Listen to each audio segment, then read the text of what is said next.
আর এবারে আমরা নজর রাখবো বাংলাদেশের খবরের দিকে। তবে যে ছবি এই মুহূর্তে আপনাদেরকে দেখাবো, সেই ছবিটা দেখার পর আপনাদের মনে হতেই পারে এটা আফগানিস্তান বা সিরিয়ার ছবি, কিন্তু না, এটা বাংলাদেশের ছবি। যে ছবি আপনাদেরকে দেখাবো বাংলাদেশের ছবি দেখতে পাবেন আপনারা, সেটা আফগানিস্তান বা সিরিয়ার ছবি নয়। আইসিসের কায়দায় অস্ত্র হাতে সভা, বাংলাদেশে মুখ ঢেকে অস্ত্র হাতে সভা, সোশ্যাল মিডিয়ায় ভাইরাল হয়েছে সেই সভার ছবি। যশোরের জামিয়া ইসলামিয়া মাদ্রাসার বার্ষিক অনুষ্ঠানকে কেন্দ্র করে বিতর্ক। এই মুহূর্তে যে ছবি আপনারা দেখতে পাচ্ছেন সেই ছবি দেখাচ্ছে আফগানিস্তান বা সিরিয়ার ছবি নয়, এটা বাংলাদেশের ছবি দেখতে পাচ্ছেন আপনারা। বাংলাদেশের ছবি দেখাচ্ছি আপনাদেরকে। সরাসরি চলে যাবো, আমাদের সঙ্গে রয়েছেন আমাদের সিনিয়র এডিটর শুভ্রাংশু চ্যাটার্জি রয়েছে। শুভ্রাংশু, এই ছবিগুলো সাধারণত আমরা আফগানিস্তান বা সিরিয়াতে দেখে থাকি, কিন্তু যে ছবিটা দেখা যাচ্ছে সেটা তো বাংলাদেশের ছবি, এবং এই ছবিকে ঘিরে বিতর্ক বললেও ভুল হবে।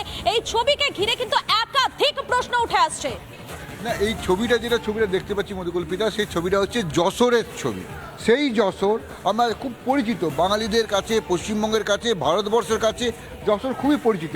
সেই যশোরের ছবি, যশোরের এই ছবি ঘিরে গোটা বিশ্ব জুড়ে নাড়া পড়ে গেছে। এটা কি হচ্ছে বাংলাদেশে? বাংলাদেশে জঙ্গি সংগঠনের ভূমিকা, যেটা মধুকল্পিতা বলছিল, যেটা দেখা যায় সিরিয়াতে, লিবিয়াতে, তোমার আফগানিস্তানে, এই ধরনের ছবি। বাংলাদেশ কি জঙ্গিতে ভরে গেছে, জিহাদিতে ভরে গেছে? এই ভয়ঙ্কর ছবি দেখার পর যখন বাংলাদেশ জুড়েও হুল্লোড় শুরু হয়েছিল, তখন একটা অংশ বলল না না না না, এটা জঙ্গিদের ছবি নয়। তাহলে কিসের ছবি? তারা বলল এই ছবিটা আসলে মাদ্রাসার একটা ছবি। একটি মাদ্রাসা ছিল, সেই মাদ্রাসায় ছাত্ররা একটা অভিনয় করেছে, তার ছবি। ভাবুন, মাদ্রাসার ছবি, মানে এরা জঙ্গি নয়, মাদ্রাসার ছাত্র, তারা বন্দুক হাতে অভিনয় করছে। কিসের অভিনয় করছে? জঙ্গিদের। কোন জঙ্গি মধুকল্পিতা? আইসিস, আল কায়দা, এইসব জঙ্গিদের অভিনয় করছে।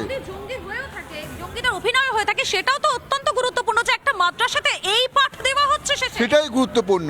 আমরা যেটা মধুকল্পিতা যেটা বলে থাকি, স্কুলে পাঠাই, সেখানে কিভাবে আমাদের ছেলেরা কি হবে? ডাক্তার হবে, ইঞ্জিনিয়ার হবে, বিজ্ঞানী হবে, শিক্ষক হবে, উকিল হবে, এই ভাবনা থাকে।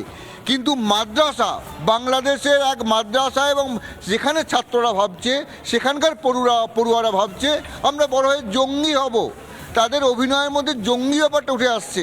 সেখানে আরবি ভাষায় বলা হচ্ছে বিভিন্ন আয়াত, এবং বলা হচ্ছে এই জঙ্গি হওয়ার যে ইচ্ছা, মাদ্রাসায় কি সেই ইচ্ছেটাকে তৈরি করে দিচ্ছে? বলা হচ্ছে না না, ওগুলো সব সাজানো বন্দুক, সাজানো বন্দুক। তাহলে এতগুলো যে বন্দুক চুরি হয়ে গেছিল, এত বন্দুক লুট হয়ে গেছিল বাংলাদেশে, যা পুলিশ এখনও উদ্ধার করতে পারেনি, সেই বন্দুকগুলো কোথায় গেল? সেটাও কিন্তু প্রশ্ন উঠছে। এখন যেটা হচ্ছে, শাক দিয়ে মাছ ঢাকতে গিয়ে দুদিকটাই ফাঁকা হয়ে যাচ্ছে। কাপড় তো এইটুকু। হয় তারা জঙ্গি, বাংলাদেশ জুড়ে জঙ্গিরা চলে এসছে, জঙ্গিদের রাজত্ব শুরু হয়ে গেছে, জেহাদিস্তান, অথবা আরও ভয়ঙ্কর। সেই ভয়ঙ্কর কি? জঙ্গিদের তাও তাড়ানো যায়, জঙ্গিদের সঙ্গে মিলিটারি, পুলিশ লড়াই করতে পারে, কিন্তু বাংলাদেশ জুড়ে যে ছাত্ররা আছে, যারা মাদ্রাসায় পড়ছে, যে পড়ুয়ারা আছে, সেই মাদ্রাসাদের পড়ুয়াদের মনের মধ্যে ঢুকে দেওয়া হয়েছে জঙ্গিবাদ, যেটা আরও ভয়ঙ্কর। মাদ্রাসার পড়ুয়ারা জীবনের স্বপ্ন দেখছে জঙ্গি হওয়ার, এবং সেটা তারা অভিনয় করছে, এবং কোনো ভয় নেই, ডর নেই। যেমন বলে না, বাবা তুমি বড় হয়ে কি হবে?